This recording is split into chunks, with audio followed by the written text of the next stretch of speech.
जय श्री कृष्णा दोस्तों, स्वागत है आप सभी का एक बार फिर से। जन्माष्टमी के त्यौहार की बहुत धूमधाम से तैयारियां चल रही हैं, बाजारों में रौनक बढ़ गई है और हम सभी बहुत हर्षोल्लास के साथ कान्हा का जन्मदिन मनाते हैं। दोस्तों, श्री कृष्ण जन्माष्टमी का पर्व हर वर्ष देश भर में बड़े हर्षोल्लास और श्रद्धा के साथ मनाया जाता है। ये दिन भगवान श्री कृष्ण के जन्म की स्मृति में विशेष रूप से मनाया जाता है। जब भक्त गण व्रत रखते हैं, झांकियां सजाते हैं, मंदिरों में भजन कीर्तन होते हैं और रात्रि 12 बजे श्री कृष्ण जन्म की पूजा कर उनका स्वागत किया जाता है। हर कोना भक्ति और प्रेम के रंग में रंगा होता है। धार्मिक मान्यताओं के अनुसार जन्माष्टमी से पहले कुछ खास और पवित्र चीजों को घर लाना बहुत शुभ माना जाता है। तो वहीं पर कुछ चीजें ऐसी होती हैं जिन्हें हमें घर से बाहर निकाल कर फेंक देना चाहिए। ऐसा करने से न केवल भगवान कृष्ण की कृपा प्राप्त होती है, बल्कि घर में सुख, शांति और समृद्धि का वास भी होता है। यदि आप भी इस बार जन्माष्टमी को खास और शुभ बनाना चाहते हैं तो इन वस्तुओं को पहले से घर लाकर तैयारी शुरू कर दें और जिन वस्तुओं को बाहर निकालना है उनको जन्माष्टमी आने से पहले घर से बाहर निकाल दें। तो आइए जानते हैं कि वो कौन सी चीजें हैं जिन्हें जन्माष्टमी से पहले हमें घर लाना चाहिए या जन्माष्टमी के दिन हमें घर लाना चाहिए और कौन सी वस्तुओं को हमें घर से बाहर निकाल करके फेंक देना है। लेकिन आगे बढ़ने से पहले आपसे रिक्वेस्ट करती हूँ कि वीडियो को लाइक करिएगा, दोस्तों को शेयर कर दीजिएगा और अगर आपने अभी तक चैनल को सब्सक्राइब नहीं किया है तो चैनल को सब्सक्राइब करके बेल आइकन जरूर दबाइएगा। दोस्तों, जन्माष्टमी पर कान्हा जी के बाल स्वरूप यानी लड्डू गोपाल की पूजा अर्चना की जाती है। ऐसे में अगर आप जन्माष्टमी से पहले अपने घर से इन चीज़ों को बाहर कर देते हैं तो इससे आपके ऊपर लड्डू गोपाल की कृपा बनी रहती है। पंचांग के अनुसार भाद्रपद माह के कृष्ण पक्ष की अष्टमी तिथि की शुरुआत 15 अगस्त को रात 8:19 पर हो रही है। वहीं इस तिथि का समापन 16 अगस्त को शाम 6:04 पर होगा। इस प्रकार जन्माष्टमी व्रत शुक्रवार 15 अगस्त को किया जाएगा। वहीं जन्माष्टमी व्रत का पारण शनिवार 16 अगस्त को किया जाएगा। इस दिन के शुभ मुहूर्त कुछ इस प्रकार से रहेंगे।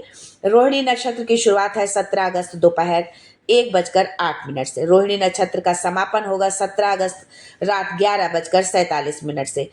भगवान श्री कृष्ण की पूजा का मुहूर्त है रात 12:45 से 1:26 तक। कृष्ण जन्माष्टमी से पहले आपको अपने घर से टूटी हुई मूर्तियां, चित्र और पुरानी व अनुपयोगी वस्तुएं, खासकर खराब पड़ी घड़ी को घर से बाहर कर देना चाहिए, वरना इन चीजों से घर में नकारात्मकता और अशुद्धता बढ़ने लगती है। आप देवी देवताओं की मूर्तियों को किसी बहते जल में प्रवाहित कर सकते हैं, इससे आपको दोष नहीं लगता है। घर में कभी भी जंग लगी चीजों को नहीं रखना चाहिए। ऐसे में अगर आपके घर में कोई बेकार लोहे का सामान पड़ा हुआ है जिसमें जंग लग चुकी है, उसे भी घर से बाहर कर देना चाहिए। ऐसे में जन्माष्टमी के शुभ अवसर से पहले ऐसी चीजों को घर से बाहर कर दे ताकि लड्डू गोपाल जी की कृपा आपके ऊपर बनी रहे। घर को साफ सुथरा रखें, क्योंकि जिस घर में साफ सफाई का विशेष रूप से ध्यान रखा जाता है वहां सकारात्मक ऊर्जा का वास बना रहता है। साथ ही स्वच्छ स्थान पर ही लक्ष्मी जी का भी वास बना रहता है। इसके साथ ही आप घर की पवित्रता को बढ़ाने के लिए जन्माष्टमी से पहले अपने घर में तुलसी का पौधा और मोर पंख आदि रख सकते हैं।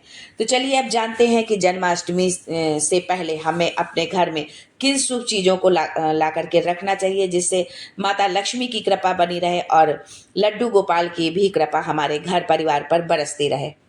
दोस्तों, धार्मिक मान्यताओं के अनुसार जन्माष्टमी से पहले कुछ खास और पवित्र चीजों को घर लाना बहुत शुभ माना जाता है। ऐसा करने से न केवल भगवान कृष्ण की कृपा प्राप्त होती है, बल्कि घर में सुख, शांति और समृद्धि का वास भी होता है।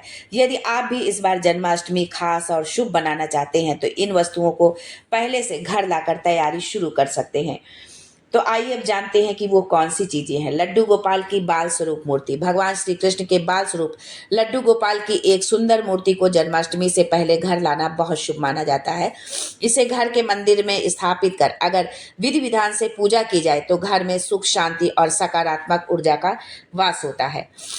दूसरी चीज है मोर पंख।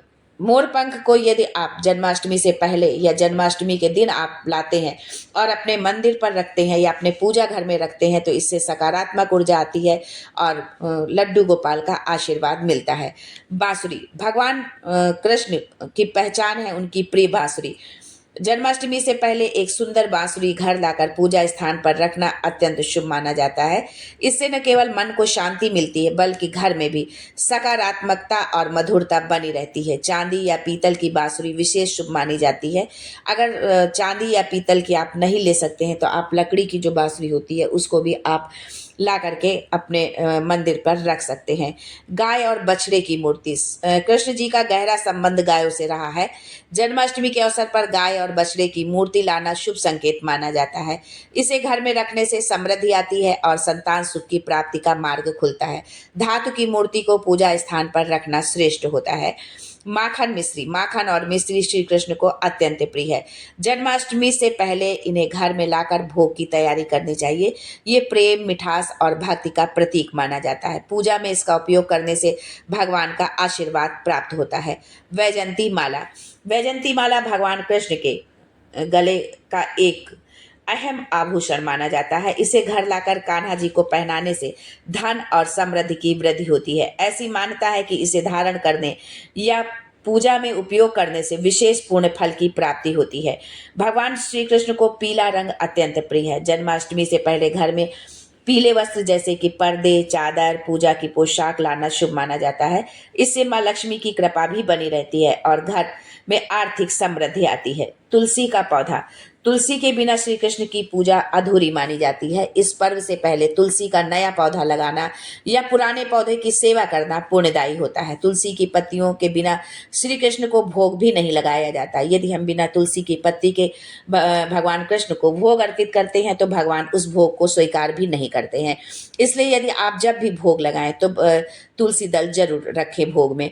शंख की ध्वनि नकारात्मक ऊर्जा को दूर करने वाली मानी जाती है। जन्माष्टमी से पहले घर में शंख लाकर पूजा स्थल पर स्थापित करें और नियमित रूप से उसका उपयोग करें।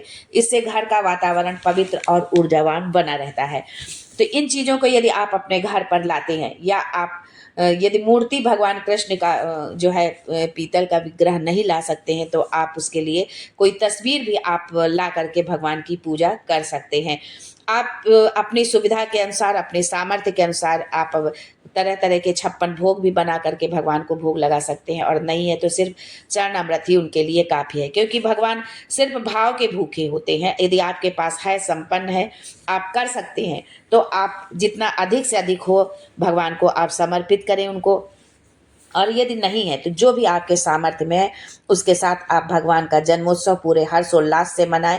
पूरी शुद्धता के साथ जो है आप जो भी है उसको पूजन करें और पूरे आस्था और विश्वास के साथ।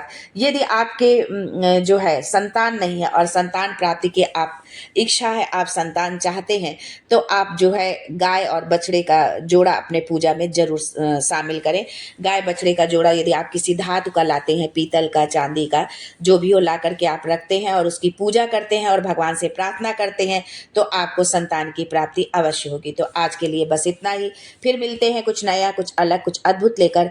तब तक के लिए जय Shri Krishna and thanks for watching my